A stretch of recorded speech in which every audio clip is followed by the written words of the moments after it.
ओम नमो भगवते वासुदेवाय नमः। जय श्री हरि। प्रिय श्रोताओं, आप सभी को जया एकादशी की हार्दिक शुभकामनाएं। आज सुनेंगे जया एकादशी व्रत कथा, तो प्रेम से बोलिए लक्ष्मी नारायण की जय। जय श्री हरि। प्रिय श्रोताओं, हर साल जया एकादशी का व्रत माघ मास के शुक्ल पक्ष की एकादशी तिथि के दिन रखा जाता है। इस बार यह व्रत 29 जनवरी 2026 दिन गुरुवार को रखा जा रहा है। इस एकादशी को भौमी एकादशी भी कहा जाता है। धार्मिक मान्यताओं के अनुसार श्रद्धापूर्वक इस व्रत को पालन करने से व्यक्ति की मृत्यु के बाद भूत प्रेत पिशाच योनि से भी मुक्ति मिल जाती है। माना जाता है कि जो भी व्यक्ति पूरी श्रद्धा और भक्ति के साथ नियम पूर्वक एकादशी का व्रत रखता है, उसकी हर मनोकामनाएं पूरी होती है। इसके साथ ही उसके समस्त पापों का नाश हो जाता है और मोक्ष की प्राप्ति होती है और भगवान लक्ष्मी नारायण की कृपा बरसती है। माना जाता है कि जया एकादशी का व्रत रखने से ब्रह्म हत्या जैसे पाप से भी छुटकारा मिल जाता है। इसी संदर्भ में भगवान श्री कृष्ण ने द्वापर युग में धर्मराज युधिष्ठिर को कथा सुनाई थी। तो चलिए पूरी श्रद्धा और भक्ति के साथ जया एकादशी व्रत का कथा श्रवण करते हैं। कथा शुरू करने से पहले इस वीडियो को लाइक करके कमेंट बॉक्स में लक्ष्मी नारायण की जय अवश्य लिखें। जया एकादशी के संदर्भ में भविष्य उत्तर पुराण में भगवान श्री कृष्ण और महाराज युधिष्ठिर के संवाद में इस एकादशी का वर्णन मिलता है। तो चलिए पूरी श्रद्धा और भक्ति के साथ भगवान विष्णु और माता लक्ष्मी को स्मरण करते हुए सुनते हैं जया एकादशी व्रत कथा। एक बार महाराज युधिष्ठिर भगवान श्री कृष्ण से कहते हैं, हे माधव, हे जगत पिता जगदीश्वर, आपने माघ मास के कृष्ण पक्ष की षटतिला एकादशी का अत्यंत सुंदर वर्णन किया।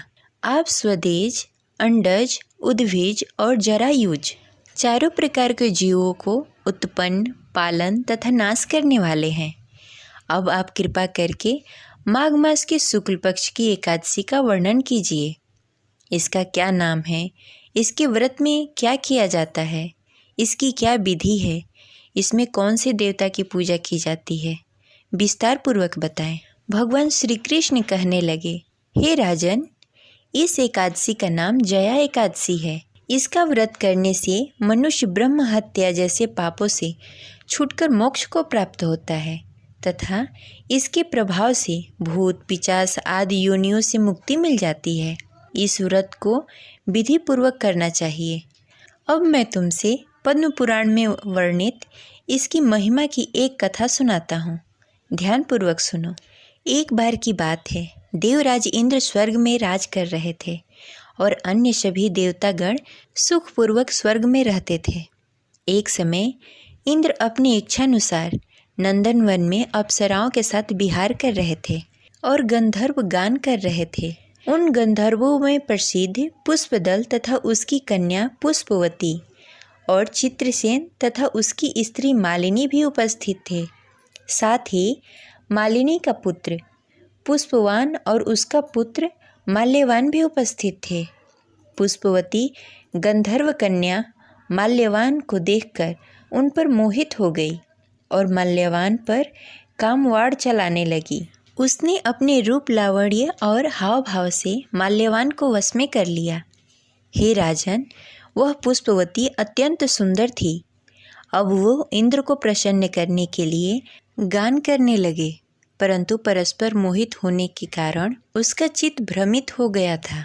इनके ठीक प्रकार न गाने तथा स्वर ताल ठीक नहीं होने से इंद्र इनके प्रेम को समझ गए और उन्होंने इसमें अपना अपमान समझकर उनको श्राप दे दिया। इंद्र ने कहा, हे मूर्खों, तुमने मेरी आज्ञा का उल्लंघन किया है, इसलिए तुम्हारा धिक्कार है। अब तुम दोनों स्त्री पुरुष के रूप में मृत्युलोक में जाकर पिशाच रूप धारण कर लो और अपने कर्म का फल भोगो। इंद्र का ऐसा श्राप सुनकर वे अत्यंत दुखी हुए और हिमालय पर्वत पर दुखपूर्वक अपना जीवन व्यतीत करने लगे। उन्हें गंध, रस तथा स्पर्श आदि का कुछ भी ज्ञान नहीं था। वहाँ उनको महान दुख मिल रहे थे। उन्हें एक क्षण के लिए भी निंद्रा नहीं आती थी। उस जगह अत्यंत शीत था, इससे उनके रोंगटे खड़े रहते थे और मारे शीत के दांत बजते रहते थे। एक दिन पिचास ने अपनी स्त्री से कहा कि हे पिचासिनी, पता नहीं पिछले जन्म में हमने ऐसा क्या पाप किया है जिसके कारण हमको यह दुख यानी कि पिचास योनि प्राप्त हुई है। इस पिचास योनि से तो नरक के दुख सहना भी उत्तम है, अतः हमें अब किसी प्रकार का पाप नहीं करना चाहिए। इस प्रकार विचार करते हुए वे अपने दिन व्यतीत कर रहे थे। दैव्य योग से तभी माघ मास के शुक्ल पक्ष की जया एकादशी आई। उन दिनों उन्होंने कुछ भी भोजन नहीं किया और न कोई पाप कर्म किए, केवल फल फूल खाकर ही दिन व्यतीत किया और संध्या काल के समय महान दुख से पीपल के वृक्ष के नीचे बैठ गए। उस समय सूर्य भगवान अस्त हो रहे थे।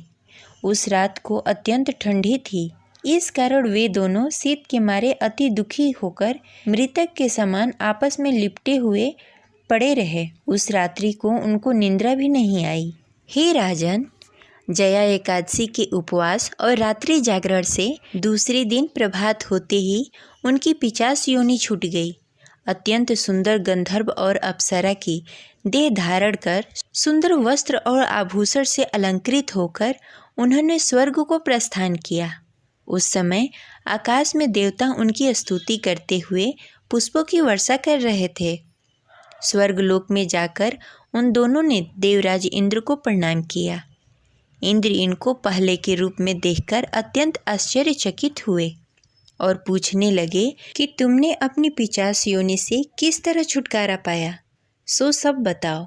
माल्यवान बोले कि हे देवराज, भगवान विष्णु की कृपा और जया एकादशी के व्रत के प्रभाव से हमारी पिचास देह छूटी है। तब देवराज इंद्र बोले कि हे माल्यवान, भगवान की कृपा और एकादशी व्रत करने से न केवल तुम्हारी पिचास योनि छूट गई, वरन हम लोग के भी वंदनीय हो गए, क्योंकि विष्णु और शिव के भक्त हम लोगों के वंदनीय हैं। अतः आप धन्य हैं। अब आप पुष्पवती के साथ जाकर विवाह कर लो। भगवान श्री कृष्ण कहने लगे कि हे राजन, इस जया एकादशी के व्रत से बुरी योनि छूट जाती है। जिस मनुष्य ने इस एकादशी व्रत को किया है उसने मानो यज्ञ, जप, तप, दान आदि सब कर लिया है। जो मनुष्य जया एकादशी का व्रत करते हैं वे अवश्य ही 1000 वर्ष तक स्वर्ग में वास करते हैं। ये रही आज की कथा। आशा करते हैं आपको अच्छी लगी होगी। तो इस वीडियो को लाइक करें और ज़्यादा से ज़्यादा लोगों को शेयर करें। अगर आप हमारे चैनल पर नए हैं तो इसे सब्सक्राइब करके बेल आइकन को प्रेस कर लें। मिलते हैं अगले वीडियो में, तब तक के लिए हरे कृष्णा, राधे राधे।